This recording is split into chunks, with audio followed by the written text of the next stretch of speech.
Ms. Secretary. Inside Production Company to come to presentation table.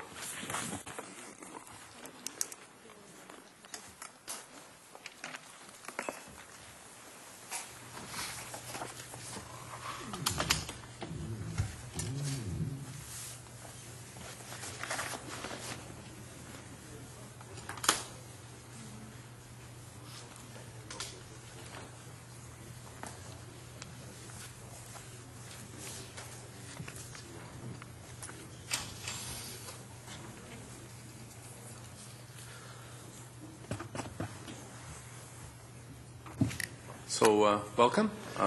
As is usual, I'll ask you to identify yourselves for the purpose of the court stenographer and to make your presentation. Thank you. Thank you very much.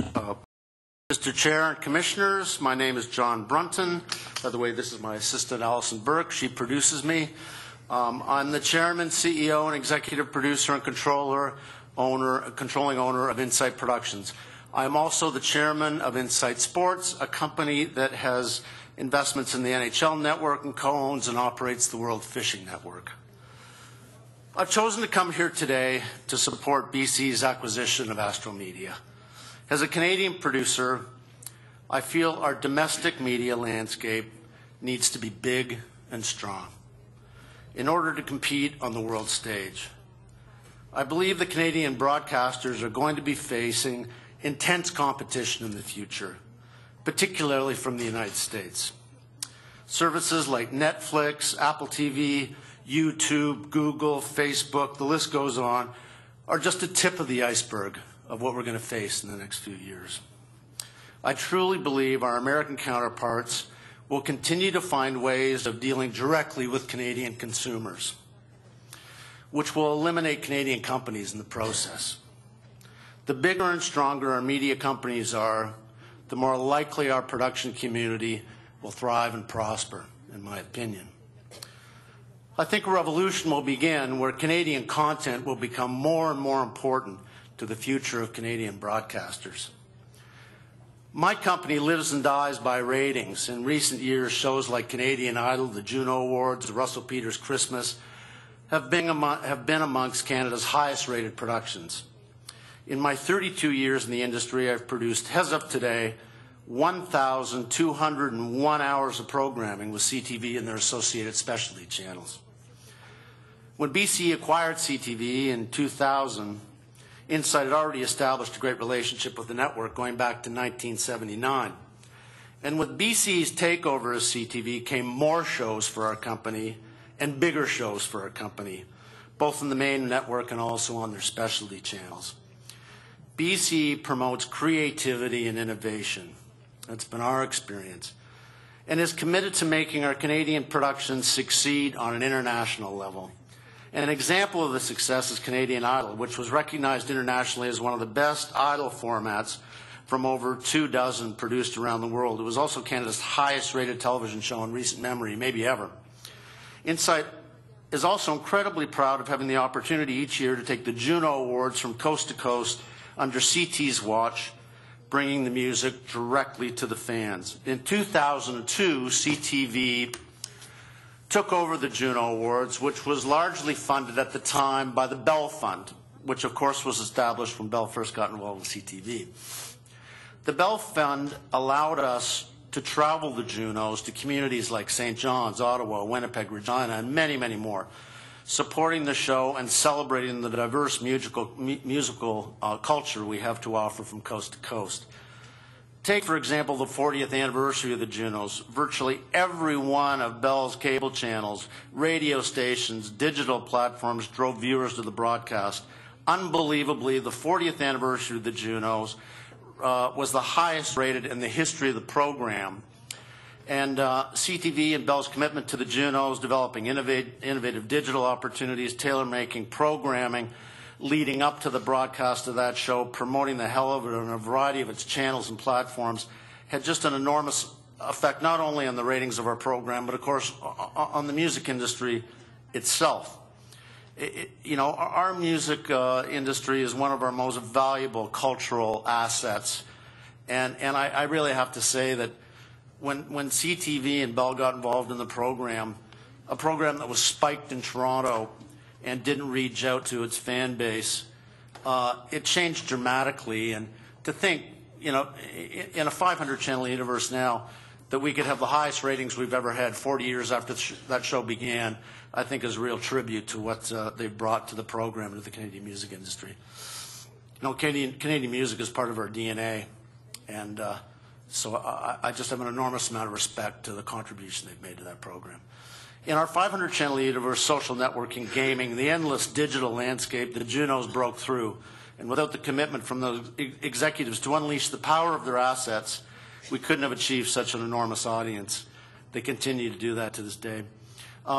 They have firepower to engage and attract Canadians to this homegrown success story. The same thing happened last year on another show that we did for CTV, a Russell Peters Christmas special, which became the highest rated Christmas special in the history of CTV, and was another gigantic rating success story due to Bell's activation. They have the power under their own roof to promote our Canadian productions and to compete with the best in the world. CTV continues to put an incredible amount of support behind our productions through all of their platforms, blanketing the country from coast to coast, building the Junos brand province by province, using both traditional media outlets and keeping on top of the trends and new digital media, social media, and a world that's changing daily. They've really been keeping up and being innovative and keep pushing us to push the envelope, to have co-viewing opportunities during the broadcast, so on and so forth. Canadian broadcasters are not only having to compete against U.S. networks and programs, but also have services like Netflix, YouTube, Apple TV, amongst many, many others to contend with, bringing together two well-respected, long-standing Canadian brands like BCE and Astral, in my opinion, will only strengthen the Canadian broadcast system on all platforms.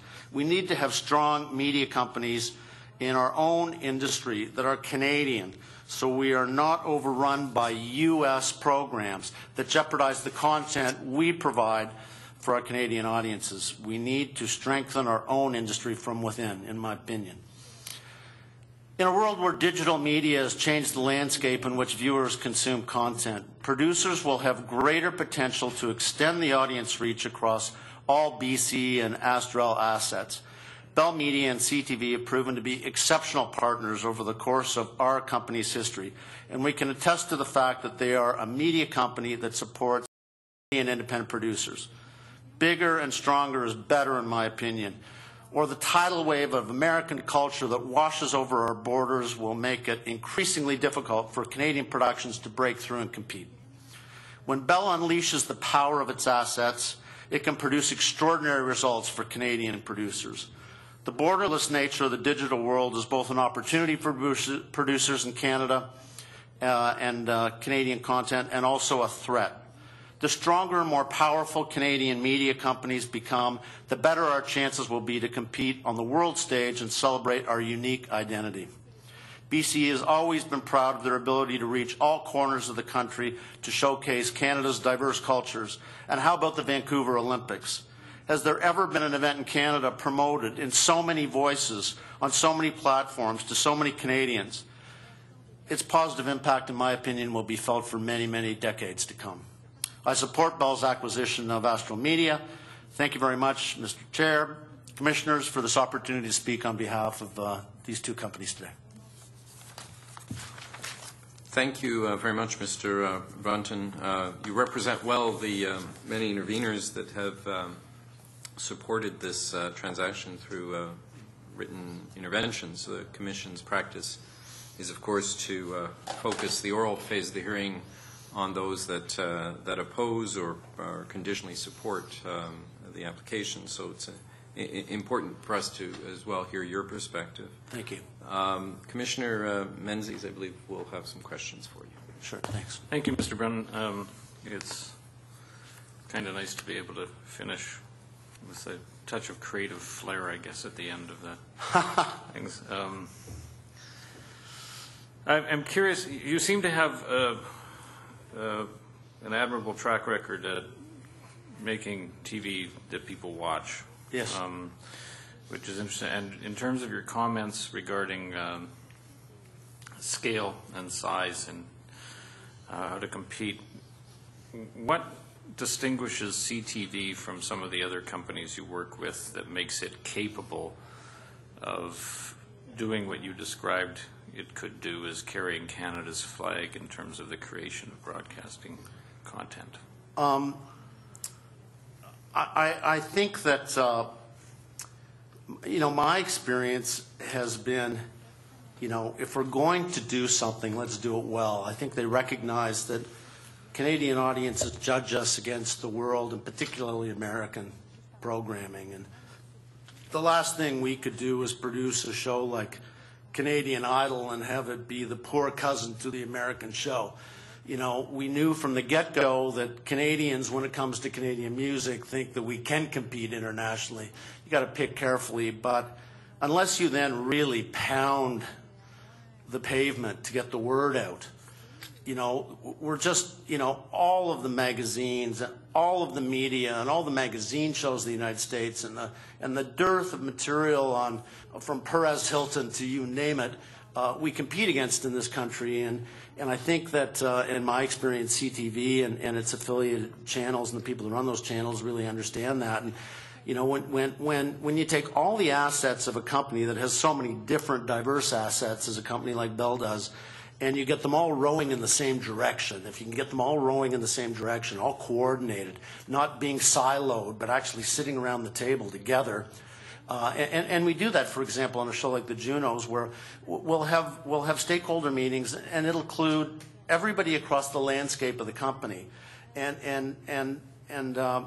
So you'll have the people from the radio department, you'll have the people from print, you'll have the people from a variety of different ways figuring out, okay, how can sports be part of the Juno Awards? Can there be a conversation on one of their magazine shows with some of the artists that are going to be on the program? How can Bravo be involved? How can Space be involved? And it's really interesting when you try to take all of those assets that they've got under one roof and get them all in the same room together and figure out if we can all, set a pace and a goal together, the power of that. I mean, to me, it's extraordinary that 2.5 million average viewers watched our show, our 40th anniversary show. And listen, we put on a hell of a show. There's no doubt about it. But that night was just such a competitive night of television, and to win that night was something miraculous, and it has everything to do with all of those assets being activated at the same time. I'm not saying the others don't do it either. I mean, Shaw and Rogers do that as well. Yeah, you've worked with quite a number of companies. Looking at a lot of the productions on your website. Did you work with Astral? Because I couldn't see any thing there, but we hadn't worked with Astral to the point, but we certainly had a very close relationship when Gary Slade owned the radio stations, and they were a promotion kind of asset. So prior to when Standard Broadcasting had not been purchased by Astral, we had a long association with the Slade family, and they were huge proponents, for example, of Canadian music, and so they were so connected with the Junos. At times they broadcast them on radio across the country. So I'd had a history with their company, but some time back. Hey, and maybe I could just enjoy your perspectives on a couple of things. We've heard quite a bit this week from a variety of people, all with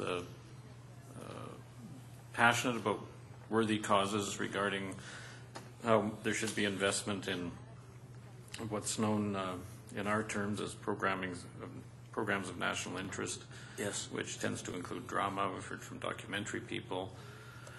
And I don't want to leave anybody else, but we've heard from a number of people in terms of how money should be spent and how Canadian culture and content could be developed and that sort of stuff. And I was struck by when I was looking at your website, that, this is a very serious room, right?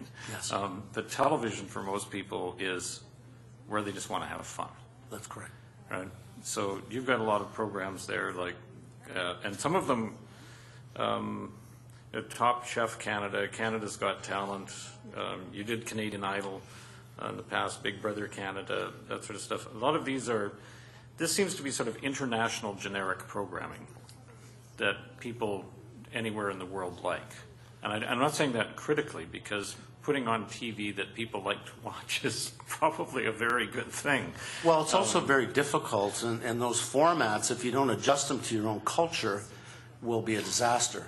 Okay, that's what I wanted to know was how do you adapt those to our own culture? So if we're doing Interventions Canada, yes, how do you adapt that to a Canadian culture so that it's not just people from Scarborough or Oshawa or Calgary or wherever with a chemical dependency problem versus somebody from New Orleans or Houston? Or you know, I think that every community, if you want to take drug addiction as an example or alcohol addiction, that's a program where there are very specific problems in specific communities, whether it be in North America or around the world.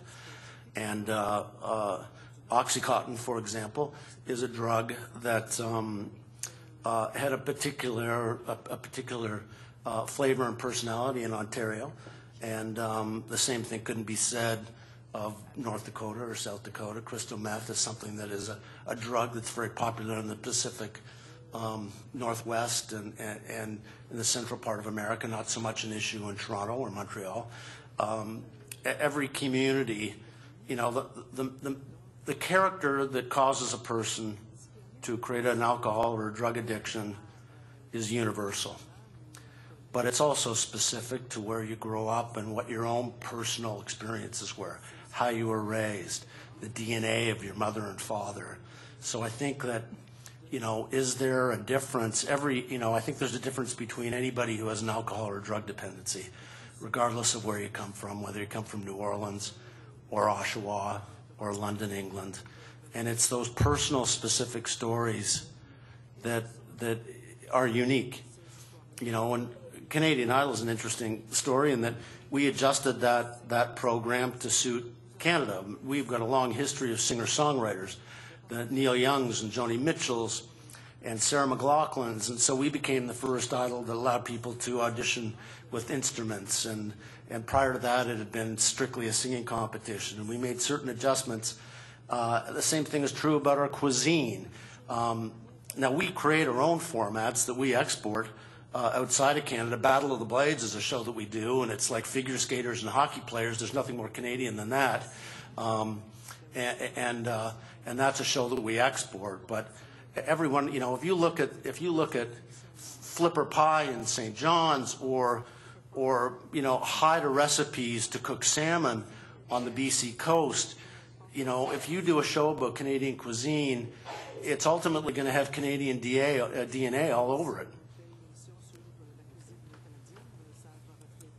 Thank you. So the summary of your argument is that in order to compete, and this is what I'm taking from it, so correct me if I'm wrong, in order to compete you need to have competitive production values, and only mass can create the cash flow to have those. Well, mass is required to, I can't say only mass is required to have the funds to create those production values in order to put on programming that Canadians will watch and be attracted to, as opposed to American. That's part of my message, because, you know, we need to compete on a, you know, I mean, sometimes telling a good story has nothing to do with money. So production values are very important at times with certain kinds of programs. But, you know, telling a great story, engaging an audience in great storytelling is really important. And so then it becomes getting the message out. And sometimes it's not just the production values and the cost of production, but it's that breaking through that tidal wave of American, you know, publicity and promotion that's so difficult for us sometimes to compete against that. And so that's when the bulk of these companies, and Rogers and Shaw are big companies as well, but the bulk of these companies, the size of these companies, and their ability to get these messages out on the four different ways that we can view them now, whether it be on our phones or our tablets or TVs or laptops, you know, that's as important as anything to me. You know, and hopefully our Canadian broadcast community will start getting a little bit more interested in export, You know, it's interesting to me that we have these big companies and they slice Canada up into smaller pieces, but they don't spend a good deal of time concentrating on taking our cultural assets and exporting them and exposing them to the world. And in the digital world, you know, geogating and these boundaries are going to be harder and harder and harder to control in the future. I mean, I read, you know, 8 or 9 different newspapers this morning from around the world at the touch of my fingertip in 15 minutes. It's tricky business. We got to compete in that world where people are also, when they're reading the New York Times, they're also reading the Globe and Mail. They're also, or they're going to CTV News or whatever. Thank you. That's, I won't try to add to that. Leave some time for my colleagues if they wish. Okay. Can I make one more point, if I may? Please feel free. I just would like to take this opportunity to see it in the idea that if a runaway production leaves from Los Angeles and it comes to Canada, it receives tax credits as an industrial approach, and I'm not against that idea. But it's crazy to me that a show that celebrates one of our most valued and most outstanding arenas of expertise, like a show like the Juno Awards, is not allowed to get tax credits. I don't understand it. I don't understand the thinking behind it. I know that it's not necessarily this group that makes those decisions, but I wanted this opportunity to mention that. Thanks. Thank you.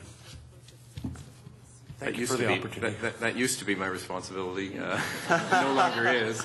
Tax policy being still at the Department of Canadian Heritage, but I'm sure that they will be, because I know that was our practice to monitor these hearings, so they will take note of your point. Good. Thank you. In this. So, thank you for the opportunity. Thank you very much. Those are all our questions. This ends phase, the intervention part of this hearing for items 1 and 2. We will adjourn until 2 o'clock, which will give ample time to the applicants to prepare for the reply. So we'll reconvene at 2 o'clock this afternoon. Thank you.